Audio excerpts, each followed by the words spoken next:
me just make sure I get these names pronounced correctly.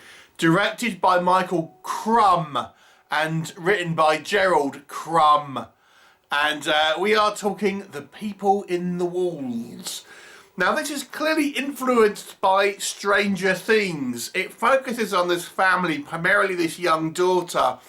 And the daughter, Rachel, takes part in a kind of viral online challenge where it's kind of like a creepypasta or something. There's like a little ritual that you have to do, and it will summon these creatures from another dimension into your room. And she does this, and one of her friends ends up getting killed indirectly by their actions. So they move to a new town to start a new life, and she immediately meets this other young girl who's interested in cryptids, particularly the Wendigo, which she keeps going on about. And you know, Rachel tells this new girl Nancy about her experience, and of course she wants to try it, and they do, and inevitably things don't go well. What will happen? You will have to watch the movie and find out.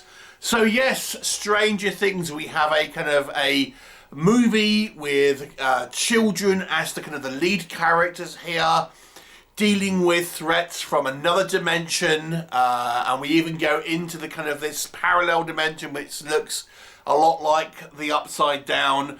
Even our main character Rachel is played by an actress who looks remarkably like Sadie Sink, who played Max, of course, from Stranger Things. So let's talk about what works in this movie's favour. So I have to say, this is a lower budget movie, but I think it fools you into thinking it's kind of one of the higher budgeted studio horror movies at times. Because I have to say, I think the movie starts off pretty well, and it looks like it's got some reasonably high production value, at least initially, until you kind of, there's occasions when you realise how low the budget clearly is here. But for many sequences and scenes, I have to say, I think the production design is pretty good. But what really makes it, I think, is some pretty decent cinematography here. And just the way this movie is filmed, I have to say, I think it really gives the impression that this movie is probably a higher budgeted movie than it really is.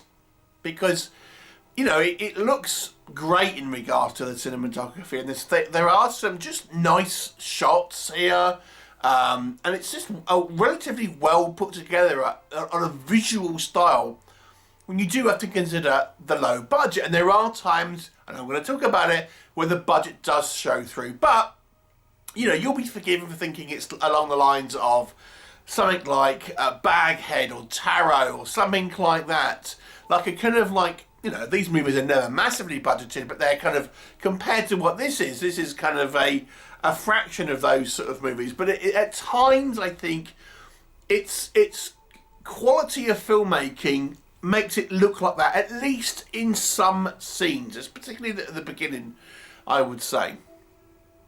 So yeah, I think the overall quality of the filmmaking on a technical element, for the most part, I think looks pretty good. And also, I think what goes hand in hand with that is the story synopsis. There are some issues I have with the script, and I'll talk about that in a minute. But just the kind of the setup for the movie, it's a viral challenge, and obviously in this day and age, you know, youngsters, that's what it's all about, isn't it? So it's very sort of timely in that, and I think the fact that it's having these young leads doing these kind of challenges, and you know, these TikTok challenges that you'll get often lead to trouble, and so it is kind of a movie that I think taps into that, which I think is very clever. And obviously having that very similar style of setup to Stranger Things is going to give you an air of familiarity, really. There are some sort of creepy moments in the film, and again, I think this is a lot of it's down to the cinematography. I think there is some good sound design here that gives it, and there's a few kind of like, you know, sort of jump scares and sort of creepy sort of setups, and one or two occasions where I think the monster makeup looks pretty good. But which gives it a you know, a reasonable sort of spooky atmosphere. Now, this isn't a gory film. It's obviously made with the kids being the kind of the main protagonists, and I would suggest maybe that this movie's target audience is possibly a you know, a younger audience, but I do think it's nonetheless, I think it's still enjoyable, you know, if you don't mind a lower budget movie, you know, for any age really, to be quite honest. So the concept that there's this parallel dimension, these creatures that are living in the walls, and you can kind of summon them through, I think it's pretty interesting. The creatures are a mixed bag, but there are some I think that look pretty good. They're quite varied, which makes them sort of interesting. And there's some kind of just neat little things here and there. Like, we ultimately have three kids. Our main character, Rachel, her friend Nancy, and Nancy's younger brother, who is actually played by someone with the same surname as the writer and director, so I'm assuming it's one of their kids. But he has this kind of like toy lightsaber that sort of obviously emanates light, and these things are kind of afraid of light. And he uses that as an actual weapon, which I thought was kind of quite fun, actually. So you have this, like, you know, kid using a toy lightsaber as an actual real weapon, which I thought was kind of a fun little, you know, little thing there. The movie, when it ends, without kind of giving anything away, it's a little bit more of a downer ending to it than I was expecting, but still bittersweet. Let me just say that. So what doesn't work? So at the beginning of this review, I told you that this movie has this feel where it looks like it's relatively a reasonable production value, but there's times when that just kind of falls off a cliff, and you realise this is only a low budget movie. It just has the veneer, at least sometimes, of looking like it's a higher budgeted movie. Because there's certain things here that just come to a screeching halt, where you just feel that experience isn't there. Number one, the writing.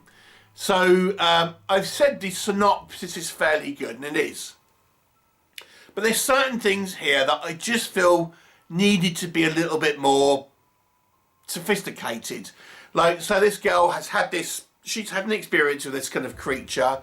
The first person she runs into in this new town is this other girl who's interested in cryptids. Just as a completely random aside. It's just like, oh man, you know, she could have gone to school first and had you know, and then just had a little bit more of a natural inkling into kind of having this shared sort of interest. But it's literally the first person that she interacts with. We don't see her interacting with anyone else. Again, maybe this is a possibility because they couldn't afford to have a big cast or, you know, film in a school or something, but yeah, it's a little bit, it's a bit jarring. There's a sequence where they summon these creatures in Rachel's home, and they run out and just leave Rachel's parents there, and the character of Rachel expresses no concern for her parents, even though they've summoned creatures there. They just leave, and I'm thinking, come on, it's just like, you know, you needed to have some sort of level of like, my God, my parents are in there. And then the writing of the kids, the way these kids are written, they don't speak like kids. The dialogue that they have, they just isn't, it isn't sort of like indicative of genuine children. This is adults writing for kids that does not seem like kids. And then we have these weird sort of like diatribes, like the character of Nancy, which is his friend. You know, her parents have disappeared, gone off on a kind of like a drug trip somewhere, and she wants to find a Wendigo to prove something to her parents. It's like a really like bizarre kind of setup. So I don't think the writing is particularly good, certainly on a character level. I think maybe the story idea here is interesting, but for the characters I think it's lacking. But that's not the only problem with these kids. I have to be honest with you, and this I don't like saying this, but I don't think the acting is particularly strong from our trio of child actors. I would say one fares better than it's kind of a sliding scale. No one's fantastic, but it's like there's degrees. It's just not particularly strong. I think Rachel, as our main character, probably the strongest, to be honest, but I really didn't get much sense of concern. She's kind of like a little bit of a sort of a bit wooden, to be honest with you, but I think at least I don't know, she seems to kind of maybe act a little bit better, but still not brilliant. The Nancy and then the young boy, who's obviously the son of one of the writers or director here. I mean, you want to put your son in it, I get it, but you know, I think you know, it's not good for the film at the end of the day. Would be my advice. But yeah, the acting isn't brilliant, and this is a kid-centric movie. So these are our main characters. So we have these kind of like somewhat unrealistic written characters performed by, I mean, they're no Sadie Sink, Millie Bobby Brown or Finn Wolfhard, let me just tell you that.